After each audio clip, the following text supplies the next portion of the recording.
ಲಕ್ಷ್ಮೀ ಪೂಜೆ ಮಾಡುವಾಗ ಈ ತಪ್ಪು ಮಾಡಬೇಡಿ, ಸಂಪತ್ತು ಖಾಲಿಯಾಗುತ್ತೆ.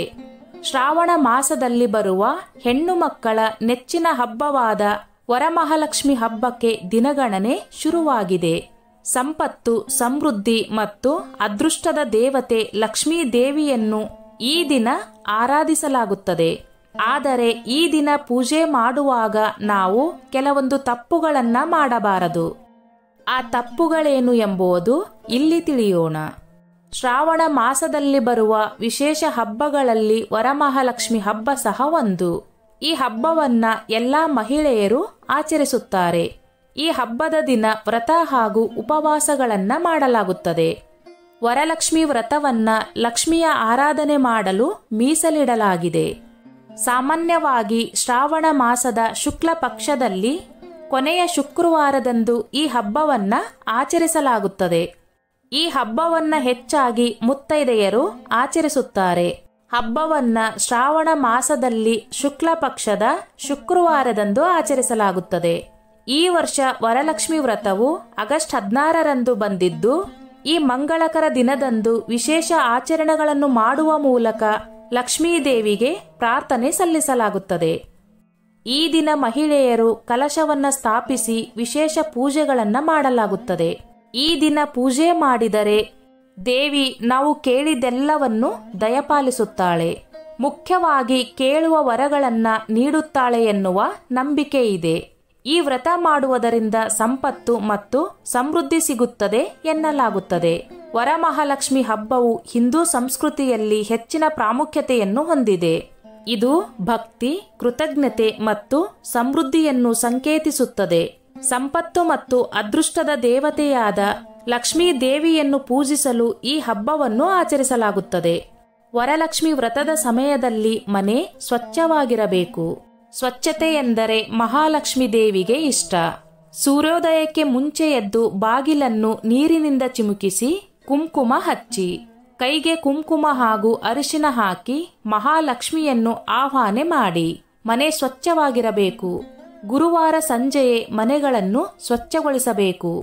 ಮನೆ ಸ್ವಚ್ಛವಾಗಿ ಇಲ್ಲದಿದ್ದರೆ ಮನೆಗೆ ಲಕ್ಷ್ಮಿ ಬರುವುದಿಲ್ಲ ಹಾಗೂ ಸಂಪತ್ತು ಬರುವುದಿಲ್ಲ ಎನ್ನುವ ನಂಬಿಕೆ ಇದೆ.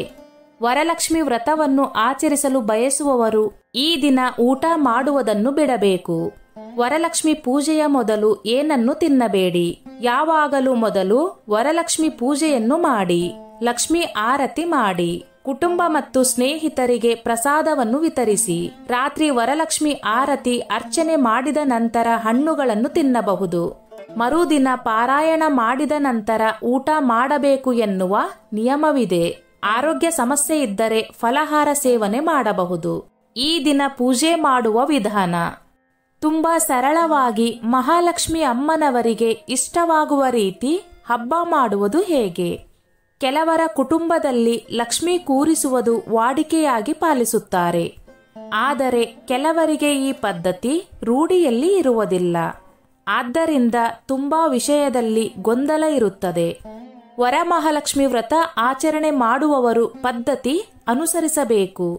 ಆದರೆ ತುಂಬಾ ಸರಳವಾಗಿ ಅಮ್ಮನವರನ್ನು ಆಹ್ವಾನಿಸಿ ಸರಳ ವಿಧಾನದಲ್ಲಿ ಪೂಜೆ ಮಾಡುವವರು ಈ ನಿಯಮಗಳನ್ನು ಪಾಲಿಸಿದರೆ ಸಾಕು.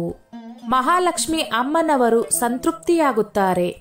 ಒಂದು ತಟ್ಟೆಗೆ 5 ಹಿಡಿ ಅಕ್ಕಿ ಹಾಕಿ, ಅಷ್ಟದಳ ಪದ್ಮ ರಂಗೋಲಿ ಹಾಕಿ, ಹೂವು ಇಟ್ಟು ಕೈ ಮುಗಿದು ತಾಮ್ರದ, ಹಿತ್ತಾಳೆಯ, ಪಂಚಲೋಹದ ಅಥವಾ ಬೆಳ್ಳಿಯ ಯಾವುದಾದರೂ ನಿಮ್ಮ ಶಕ್ತಿಗನುಸಾರವಾಗಿ ಚೊಂಬು ಇಟ್ಟು ಆ ಚೊಂಬಿನಲ್ಲಿ ಪರಿಶುದ್ಧ ಮಡಿ ನೀರು ಹಾಕಿ, ಅರಿಶಿನ ಕುಂಕುಮ ಹಾಕಿ, ಅಕ್ಷತೆ ಹಾಕಿ, ಹೂವು ಹಾಕಿ, ಒಂದು ನಾಣ್ಯ ಹಾಕಿ.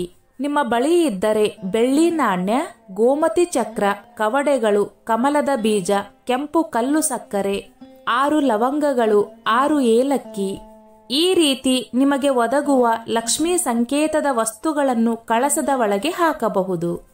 ಈ ರೀತಿ ಕಳಸ ಇಟ್ಟು ತೆಂಗಿನಕಾಯಿ ಇಟ್ಟು ಕಳಸಕ್ಕೆ ಅಲಂಕಾರ ಮಾಡಿ ಮಾಂಗಲ್ಯ ಹಾಕಿ, ಗೆಜ್ಜೆ ವಸ್ತ್ರ ಹಾಕಿ, ಕಮಲದ ಹೂವು ಅರ್ಪಿಸಿ. ನಿಮ್ಮ ಬಳಿ ಇರುವ ಒಡವೆಯನ್ನು ಅರ್ಪಿಸಿ ಕೂಡ ಪೂಜೆ ಮಾಡಬಹುದು. ಬೆಸ ಸಂಖ್ಯೆಯಲ್ಲಿ ದೀಪ ಹಚ್ಚಬೇಕು. 2 ಕಂಬದ ದೀಪ, 1 ಕಾಮಾಕ್ಷಿ ದೀಪ, ಈ ರೀತಿ ಬೆಸ ಸಂಖ್ಯೆಯಲ್ಲಿ ದೀಪ ಹಚ್ಚಬೇಕು. ಸೀರೆ ತರಲು ಸಾಧ್ಯವಿಲ್ಲದಿದ್ದರೆ ಬ್ಲೌಸ್ ಪೀಸ್ ಇಟ್ಟು ಕೂಡ ಪೂಜೆ ಮಾಡಬಹುದು. ಆಡಂಬರಕ್ಕಿಂತ ಮನಸ್ಸಿನಲ್ಲಿರುವ ಶ್ರದ್ಧೆ ಭಕ್ತಿ ತುಂಬಾ ಮುಖ್ಯ.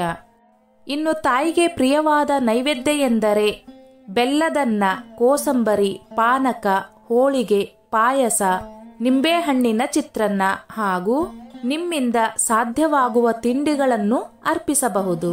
ಹಣ್ಣಿನಲ್ಲಿ ತಾಯಿ ಲಕ್ಷ್ಮೀ ದೇವಿಗೆ ದಾಳಿಂಬೆ ಬಹಳ ಪ್ರಿಯ ಎಂದು ಕೂಡ ಹೇಳುತ್ತಾರೆ.